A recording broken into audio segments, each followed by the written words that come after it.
안녕하세요. 즐기는 손해사정사 이동윤입니다. 오늘은 나라에서 운영되고 있는 보험에 대해서 한번 얘기를 드릴까 하는데요.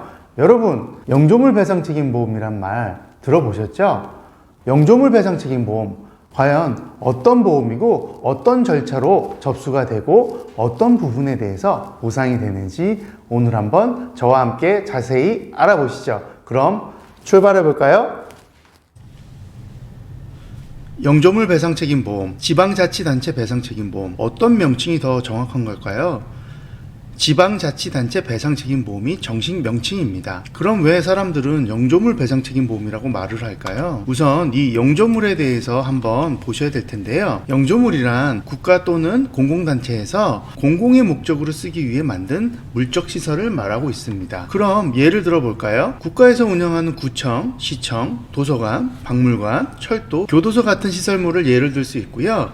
우리 흔히 볼 수 있는 간선도로, 이면도로, 인도, 육교, 자전거도로와 같은 도로시설들 또는 놀이터, 국립공원, 한강공원과 같은 문화공간시설을 예를 들 수 있습니다. 그런데 이런 영조물 시설을 이용하다가 사고가 발생하면 어떻게 해야 될까요? 오늘은 그 부분에 대해서 한번 짚어드릴까 합니다. 자, 도로를 이렇게 걸어가시다가 보도블럭이 움푹 파여 있습니다. 이런 곳에 다리가 걸려 넘어진다든지 발목이 꺾여 골절상을 입을 수도 있겠죠. 또는 도로 경계석에 보도블럭이 침하하여 걸려 넘어질 수도 있겠고요. 이렇게 움푹 파인 도로 시설물에 의해 다치셨다면 아까 말씀드린 지방자치단체 배상책임보험을 꼭 기억하세요. 야외에 있는 보도블럭은 눈이나 비로 인해서 침하가 되기도 하고요. 때로는 주변 가로수의 뿌리에 의해서 보도블럭이 융기가 되기도 합니다. 또는 공원에 계단을 이용하려고 하는데 경계 부분에 블럭이 파손되어 있다든지 공원에서 자전거를 이용하던 중 자전거 도로와 보행로 사이에 이런 간격이 큰 이격이 있어서 자전거 바퀴가 빠져 부상을 입을 수도 있겠죠. 우리 흔히 볼 수 있는 횡단보도에는 볼라드라는 시설물이 또한 설치되어 있습니다. 이것은 횡단보도로 차량이 진입하는 것을 방지하기 위해서 만들어 놓은 시설물인데 때론 이 볼라드가 파손이 돼서 구멍이 생긴 곳들도 있습니다. 횡단보도를 건너려고 하다가 이런 구멍에 발이 빠진다면 큰 사고가 발생할 수 있겠죠. 그럼 이런 영조물 시설의 하자는 누가 배상을 해야 될까요? 국가배상법에는 제5조 도로, 하천, 그 밖에 공공의 영조물의 설치나 하자로 인해서 타인에게 손해가 발생할 때는 국가나 지방자치단체가 그 손해를 배상해야 한다고 명시하고 있습니다. 그래서 대부분의 시와 구청, 군청과 같은 곳은 영조물에 대해서 보험을 가입하고 있는 것입니다. 이런 보험을 우리 흔히들 영조물 배상책임보험이라고 하는데요. 아까 말씀드린 것처럼 정식 명칭은 지방자치단체 배상책임보험입니다. 그러면 이런 영조물 시설을 이용 중 피해자가 손해배상을 받기 위한 절차는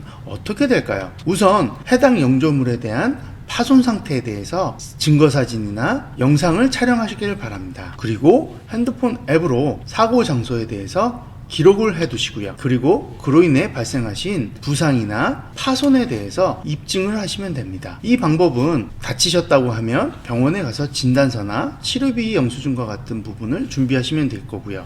만약 물건이 파손되거나 차량이 파손됐다고 하시면 거기에 따른 수리 견적서 같은 거를 준비하시면 됩니다. 그리고 나서 그런 모든 준비된 자료를 해당 지방자치단체로 접수를 하시면 됩니다. 지방자치단체로 문의 전화를 하셔서 보험 담당 주무관을 찾으시면 됩니다. 그리고 사고 내용을 충분히 전화로 얘기하시고 준비하신 서류를 그 주무관에게 제출하시면 됩니다. 그 이후 절차도 한번 보시죠. 영조물로 인해 사고가 발생해서 해당 지방자치단체로 접수가 되면 지방자치단체 주무관은 한국지방재정공제회라는 곳에 보험이 가입되어 있기 때문에 사고에 대한 관련된 서류를 제출하게 됩니다.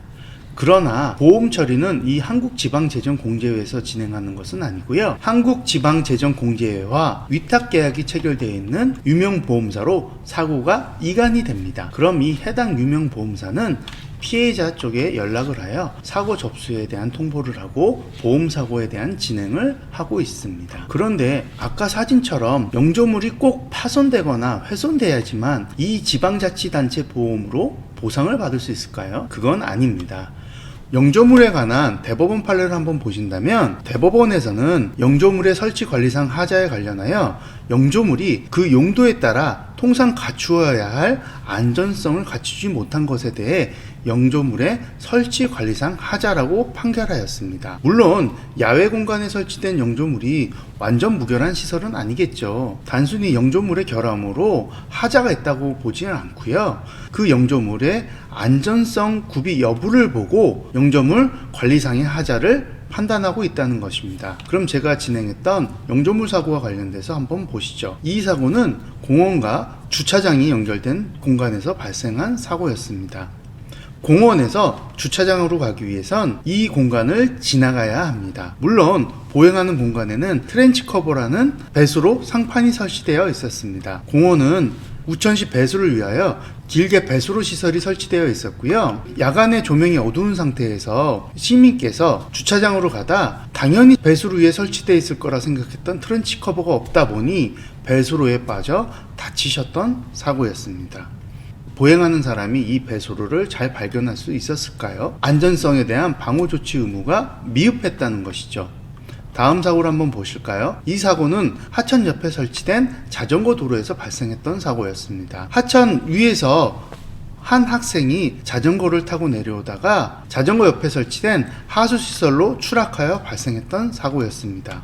야간에 조명도 어두웠고 그 하수시설 근처에는 주의 문구나 안전 펜스도 설치되어 있지 않아 이 학생은 자전거와 함께 하수시설로 추락하였습니다. 이처럼 영조물의 결함이란 꼭 시설의 하자, 결함만을 말하는 것이 아니고요. 사회통념상 요구되는 방호조치 의무를 다하였는지에 따라 영조물 배상 책임은 성립될 수 있습니다. 그러나 해당 지방자치단체에서 도로, 공원과 같은 곳에 보험을 가입돼 있다고 하면 아까 말씀드린 절차대로 유명보험사를 통해 보험이 진행되겠지만 모든 국가시설이나 모든 도로가 보험에 꼭 가입되어 있는 것은 아닙니다. 그런 경우 영조물에 의해 사고를 당했다면 어떻게 해야 될까요? 만약 지방자치단체 배상책임보험이 없는 곳에서 영조물에 의해 사고가 발생하셨다면 검찰청 민원실을 통해 국가배상 신청을 할 수도 있고요. 나라를 상대로 소송을 제기하실 수도 있습니다. 그럼 지방자치단체 배상책임보험으로 진행이 되거나 국가배상 신청이나 소송을 제기하더라도 모든 게 다 보상이 될까요? 그렇진 않습니다. 사고를 당하신 피해자분에게 과실이 있다면 과실에 대한 검토는